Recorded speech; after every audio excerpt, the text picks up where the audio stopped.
Hi,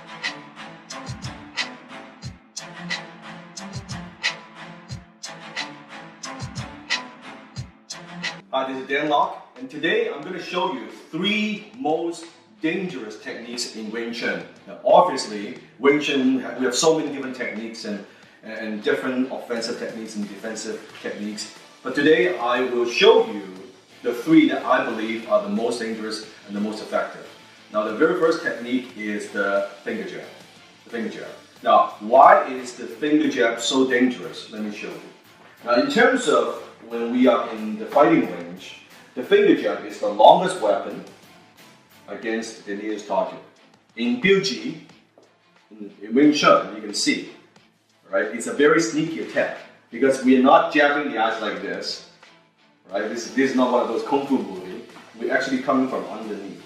So when you're looking at someone, you see, this is not in the part of the vision. So from here, it's from very short distance, very direct and pointing like so, right? So it's a very good offensive technique. Example, if I know we're in the range, I'm finger jabbing, right? Right there. Or if we know someone is going to attack us, let's say if you throw a hook, so we can do a tansa right here, and also we can finger jab. Right? Try again. Boom, like so.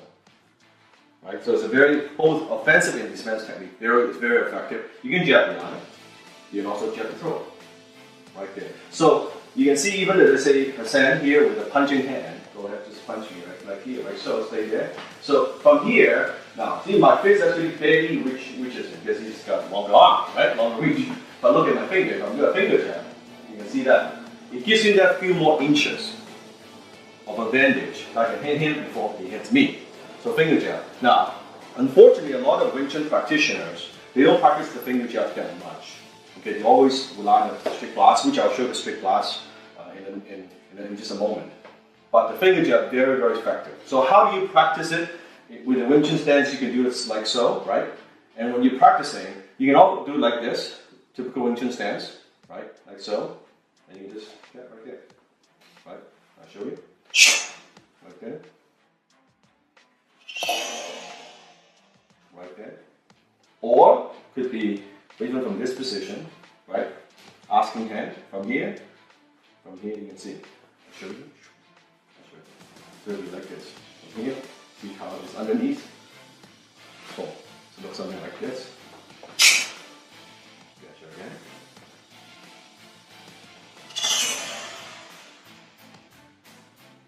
Okay, from here. Again. So speed will be like that. Again. Now the second technique, the second most dangerous technique in Wing Chun, which is the fundamental technique, which is the strict punch. Strict punch.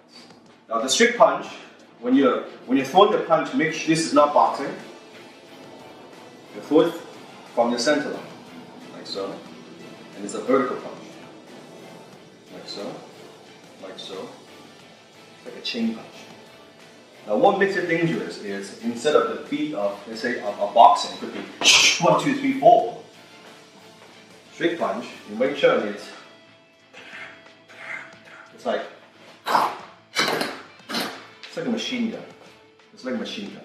So it's very difficult for someone, let's say in boxing, when someone throws a punch, it's easy for them to bob and weave and do all these things, and that's nice. But when someone is blasting the center line like this, it's a little bit harder to defend and a little bit harder to bob and weave. And that's why it's very dangerous. And if you practice again, it could be a very good offensive technique or defensive. Let me show you. In this case, and when you're practicing, you can punch to the nose, or to even the chest bone. Could be the stomach, right? Could be the stomach, or I like to hit just the throat. Okay, so I won't hit the throat, but it will look something like this. Okay. 1, 2, 3. So let's say I can see if he wants, he's not in it, right there. See that? Slow, right there. See?